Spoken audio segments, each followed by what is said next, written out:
I've learned very quickly that New York does not like fat people, like at all. Like they hate fat people. I get invited to a dinner parties with friends or whatever, and I know they hate me because they try to fix me healthy food, you know.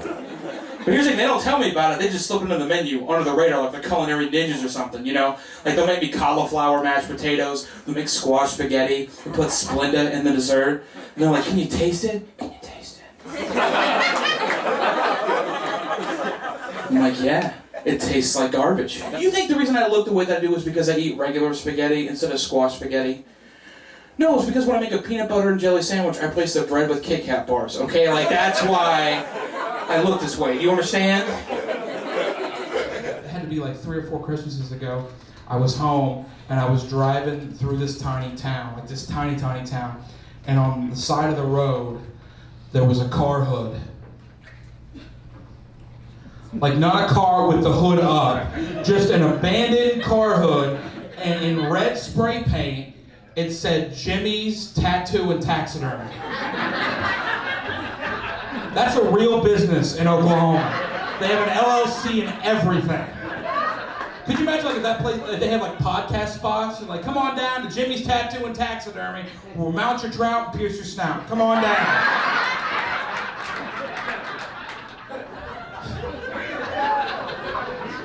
Come on down to Jimmy's, we'll mount that bass and we'll tack that ass. We know how to do it.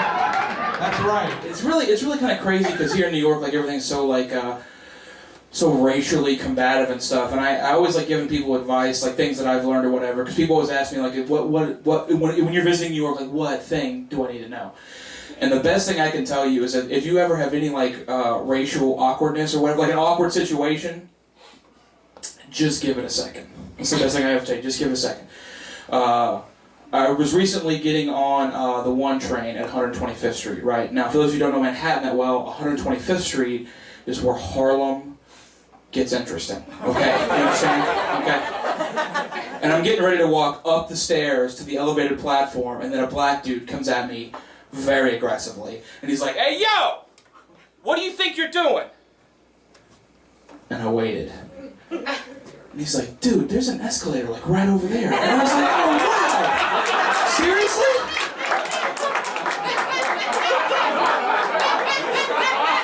Because I waited 1 second, CNN doesn't have to come out and report on this, right? Donald Trump has to come out and make a messed up speech. At the end of the day, it was just 2 guys riding the escalator getting diabetes together. And, I don't know, man. My dad's getting to the age, the age that he's at, it's he's really into his hobbies. Way too much. Over the top. He's into barbecuing right now.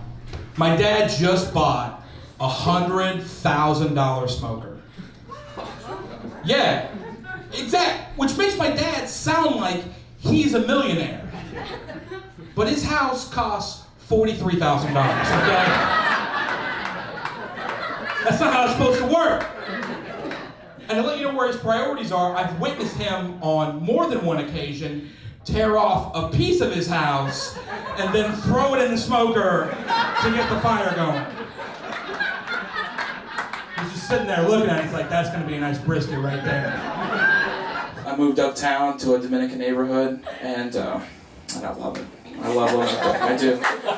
Which, when you are a white guy from Oklahoma and you move to a Dominican neighborhood, it just terrifies everyone in your family. And he's like, "I don't speak Spanish. I don't speak." So my friends was like, "Oh my gosh, Justin, you don't speak Spanish. Aren't you afraid you're gonna get stabbed?" Aren't you afraid you're gonna get stabbed? That's what my friends and family think. And I'm just like, dude, I don't think you know how stabbings work. Okay?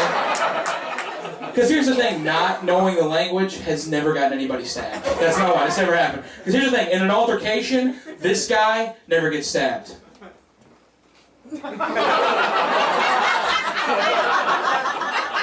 Never gets stabbed. You gotta hang out with everybody. I have a buddy of mine, he lives in my building, lives on the first floor, his name's Hector. And Hector is the most Dominican man that I've ever met. And there's no joke for that, it's just, that's what he wants me to say when I do this joke. He's like, "Hey, tell people I'm the most Dominican man that you've ever met." I'm like, "Dude, nobody laughs at that." And he's like, "I got a knife." And I was like, "This is kind of the most Dominican thing that's ever happened to me." So in the act, it stays. But I love hanging out with Hector. Hector is one of my favorite people, mainly because I like going and seeing movies with Hector and seeing the world through Hector's eyes. It's my favorite. Like, I'll never forget, about a year ago, we went and saw the movie Dunkirk together, which is an amazing movie.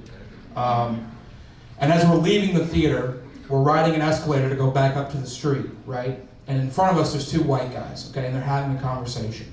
And the conversation is, what would be the worst day to have to relive as a person, right? And one of the white guys says, the Battle of Dunkirk, because it's 400,000 French and British troops fighting a battle on the beach. And the other guy says, no, it's the Battle of Normandy, because it's 60,000 American troops fighting a battle on the beach. And my Dominican friend Hector, without missing a beat, just said, man, even on white people's worst day, they're still on the beach. And you're like, oh, shit!